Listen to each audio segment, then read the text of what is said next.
నేను శబ్దం ముందు ఏమున్నది, నేను శబ్దం ఉన్నప్పుడు ఇంకేమున్నాయి, నేను శబ్దం పోయిన తర్వాత ఏముంది అని ప్రశ్న వేసుకోండి. అంతే కదా. అరే శీతాకాలం రాకముందు ఏమొచ్చింది? వర్షాకాలం వచ్చింది. వర్షాకాలం రాకముందు ఏముంది? ఎండాకాలం ఉంది. ఎండాకాలం తర్వాత ఏమొస్తుంది? మళ్ళీ వర్షాకాలం. వర్షాకాలం తర్వాత ఏమొస్తుంది? శీతాకాలం. శీతాకాలం తర్వాత ఏమవుతుంది? వర్షాకాలం. అంటే ఎండాకాలం ముందు తగ్గుకుని వాటిని మరణ చెప్పుకున్నా చెప్పకపోయినా వాడు రైతు అయితే వచ్చి అరే ఎండాకాలం అయిపోయిన తర్వాత త్వరగా వచ్చేస్తుంది అన్నట్లే అంటాడు. అంటే ఎవరు ఏ పనిలో చేస్తున్నారో ఆ పన్ను గుర్తులు దేశకాల వస్తువుతో సంబంధించి ఉంది కాబట్టి అది రోజు తరంతడిగా అరే ఎండ మండిపోతున్నాయి, రోహిణి కార్తీక వస్తుంది అంటాడు. అదే వరదెబ్బలు చాలా జాగ్రత్తగా ఉంటాయి. కానీ చల్లటి పానీయాలు అవి తీసుకోండి. శ్రావణం వస్తుంది, ఆ సంవత్సరం పాలు అవి తీసుకొస్తే బెల్లం తీస్తే రామ పట్టాభిషేకం చేయాలి, హనుమంతుడు జయించాలి. ఇది పండగ కావచ్చు, ఇదే కావచ్చు. అరే అమ్మాయి పెద్దది అయింది, ఇంకా దానికి పెళ్లి చేయాలి అందరితో చెబుతాడు. అంటే వయసుని బట్టి ఏం చేయాలి? అరే పిల్లలు వచ్చింది, వాళ్ళు చదువుకున్నారు, వాళ్ళు స్కూల్లో చేస్తావా ఇంకా బట్టినా కదా, వాడు పేసే అడిగితే పైకి పంపించరా అంటే ఫారెన్ పంపించు, ఏదో మంచి దారిలో చేయొచ్చు. ఇవన్నీ తన కుటుంబ విషయాలు వయసులో ఉండే మారుతుంటే తల్లిదండ్రులు ముందు చూపుతూ ఉంటారా లేదా? వాడు రాస్తున్నాడు పలక రాస్తున్నాడు ఏంటి? అరే వాడికి పెన్సిల్ కొని పెట్టా, కాగితం పెట్టి దానికి అలవాటు చేయి, పెన్తో అలవాటు చేయి. ఇప్పుడు మోడల్ ఏమిటి? టీవీ వచ్చింది. అందరూ ఏది చేసినా చేయకపోయినా మెయిన్ ప్రధానంగా ఏంటి? అందరికీ ఏది ఉంది? సెల్ ఫోన్ ఉంది. ఈ సెల్ ఫోన్ కనుక కింద పడిపోతే అప్పటికి వీడు ఏది కావాలన్నా చేయిస్తాడు. అది మిగతా విషయాలు చేస్తాడా? ఓ స్నానం చేయటంలో కానీ, ఓ శ్రద్ధగా ఉండటంలో కానీ, ఓ నీతి కానీ, చదువుకోవటం టైము, పడుకునే టైము సిస్టమేటిక్గా చేసే ఉన్నారా? ఇది లేకపోతే మనిషి లేడు. మనిషిగా మారిపోయారేంటి? ఇప్పుడు ఇది ప్రపంచం అంతా కనబడుతుంది. ఓకే, ఈ సెల్ ఫోన్ కనబడకపోతే ప్రపంచం ఎక్కడుంది? ప్రపంచం ఎలా ఉంది?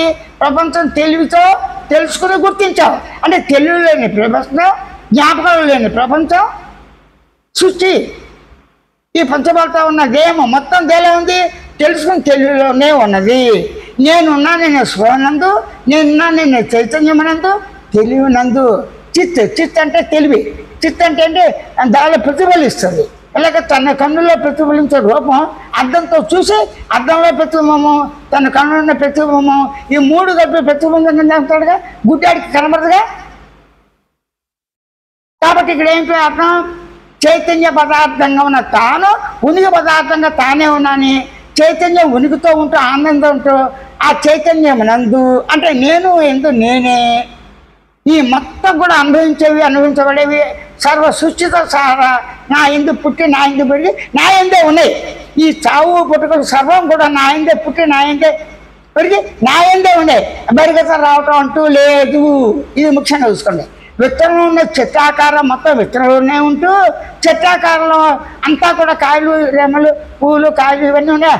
ఆ రూపంగా విత్తనం రూపం ధరిస్తూ ఉంటూ చెట్టు విత్తనం కూడా రెండు విడగొడతారు లేకుండా ఉంది. చూడండి, ఎక్కడికైనా వెళ్ళేప్పుడు విత్తనాలు తీసుకెళ్తారా, చెట్లను తీసుకెళ్తారా? చిన్న చిన్న చెట్లు తీసుకెళ్ళాలి. ఫారెన్ వెళ్ళాలనుకునే విత్తనాలు తీసుకెళ్తా, అడుగు విత్తనాలు తీసుకెళ్తాడా, భూమిని తీసుకెళ్తాడా అని చెప్పండి. అంతే కదా. ఇప్పుడు డబ్బు కరెన్సీ వచ్చింది, ఆ చెక్కులు తీసుకెళ్తాడా, బ్యాంకులు తీసుకెళ్తాడా, నాణాలు తీసుకెళ్తాడా?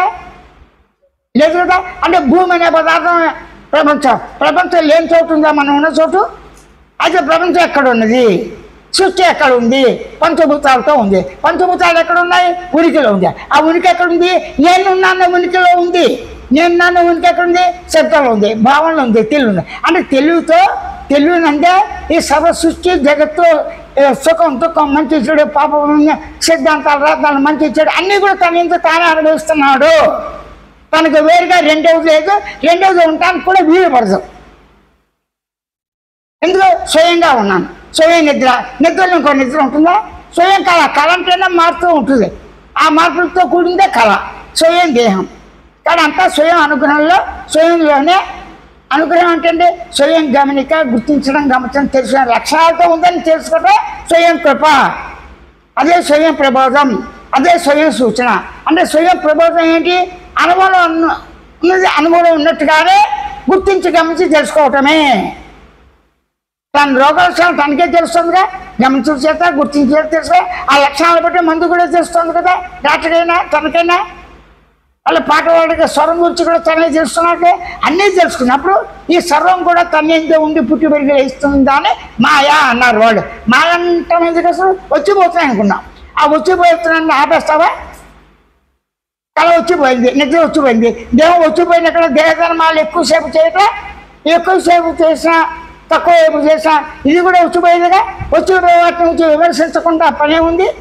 అసలు విమర్శించగల ఇవన్నీ వచ్చిపోతాయి. కానీ వ్యవహార జ్ఞానం వచ్చిపోయే దేహంకి మమకారంతో భార్య పిల్లలతో కుటుంబాలతో ఉన్నాయి. వాటి కర్తవ్యం చేసి తీరాల్సిందే.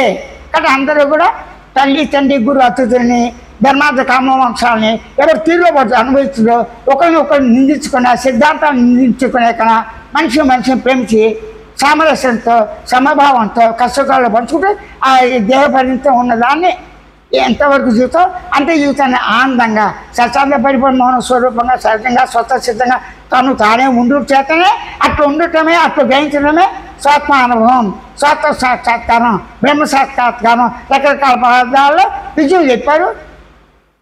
నేను కూడా అంతే. కాకపోతే సూచన చేశా, అనుభూతులే సూచన చేస్తాం, సూచనలు అనుభవిస్తున్నాం. గుర్తించి గమనించే లక్ష్యంతోనే అది ప్రధానం. ఆ గుర్తించి గమనించే లక్ష్యాలు ఏంటి? స్వస్వరూప లక్షణాలు. అంటే ఆత్మలక్ష్యం ఏంటి? సత్తు చిత్త ఆనందం నిత్యం పరిపూర్ణం. దాన్ని గుర్తించే లక్ష్యం ఏంటి? గమనించే లక్ష్యం, గుర్తించే లక్ష్యం, తెలుసుకునే లక్ష్యంతో భావంతో శబ్దంతో ఉన్నాయి. అన్నీ తానేగా. అప్పుడు దేహ గమనికతో దేహాన్ని గుర్తించి గమనించి వ్యవహారం చేసుకుంటూ కూడా అదే తాను స్వరూప గమనికతో అంటే సత్తు చిత్త ఆనంద నిత్య పరిపూర్ణ మౌన లక్షణాలతోనే తాను గుర్తించి గమనిస్తూ ఊరుకు ఉండటమే.